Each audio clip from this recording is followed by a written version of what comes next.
پہلی نظر میں کراچی میں واقع موہٹا پیلس آپ کو بھارتی ریاست راجستھان کی یاد دلاتا ہے۔ یہ تاریخی عمارت اور اس کے در و دیوار راجستھان ہی کے کسی محل کا منظر پیش کرتے ہیں۔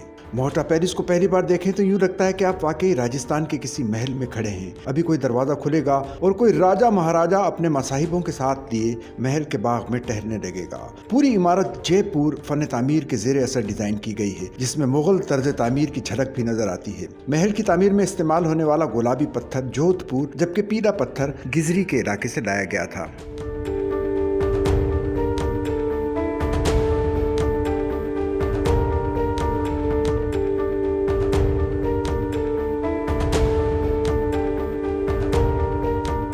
عمارت کی خاص پہچان گنبد، محرابیں اور مینار ہیں جو موہٹا پیلس کو اس دور کے کراچی کی دیگر عمارتوں سے ممتاز کرتی ہیں۔ 2 منزلہ محل میں 16 کشادہ کمرے ہیں۔ محترمہ فاطمہ جناح نے ہمیشہ موہٹا پیلس کو اپنا فیورٹ قرار دیا۔ وہ اتنے بڑے گھر میں تنہا رہا کرتی تھیں، لیکن یہ انہیں پسند تھا۔ وہ اکثر اپنی شامیں محل کی چھت پر گزارتیں، جہاں سمندر کا دل فریب نظارہ انہیں خوب بھاتا تھا۔ قریب ہی صوفی بزرگ عبداللہ شاہ غازی رحمۃ اللہ علیہ کے مزار پر ہر جمعرات ہونے والی محفل سما وہ یہاں بیٹھ کر سنا کرتی تھی۔ موہٹا پیلس میں ہی وہ ہر سال 11 ستمبر کو اپنے پیارے بھائی قائد اعظم محمد علی جناح کی برسی منایا کرتی تھی۔ محل سے متصل باغیچے میں شامیانے لگائے جاتے اور شہر کی ایک مخصوص دکان سے بریانی کی دیگیں منگوا کر لوگوں کو کھانا کھلایا جاتا۔ اسی عمارت سے فاطمہ جناح نے ایوب خان کے خلاف صدارتی انتخابی مہم میں حصہ لیا۔ فاطمہ جناح کی وفات کے بعد ان کی بہن شیریں جناح نے 1980 میں اپنے انتقال تک یہاں قیام کیا، جس کے بعد اس عمارت کو مکفل کر دیا گیا۔ کئی سال تک موہٹا پیلس کے در و دیوار پر گرد جمتی رہی، لیکن پھر صوبہ سندھ کی حکومت کو خیال آیا اور 90 کی دہائی میں 70 لاکھ روپے کی رقم سے عمارت کو خرید کر اس کی تزئین و آرائش کی گئی۔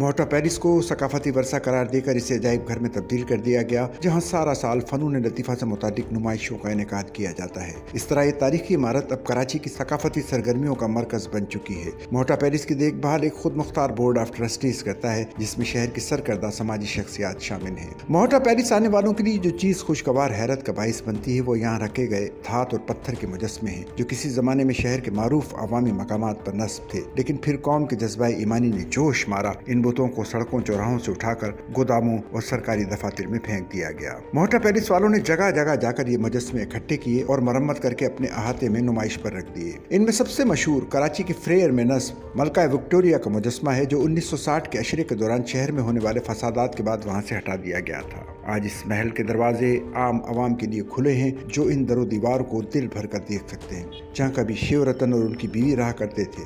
عمارت کے گرد بنے باغ میں ننگے پاؤں ٹہل سکتے ہیں، جہاں کبھی رات گئے تک چلنے والی محفلیں منعقد ہوتی تھیں، اور ان فواروں سے چھلکتے پانی سے ہاتھ بھگو سکتے ہیں، جہاں کبھی محترمہ فاطمہ جناح شام کی چائے پیا کرتی تھی۔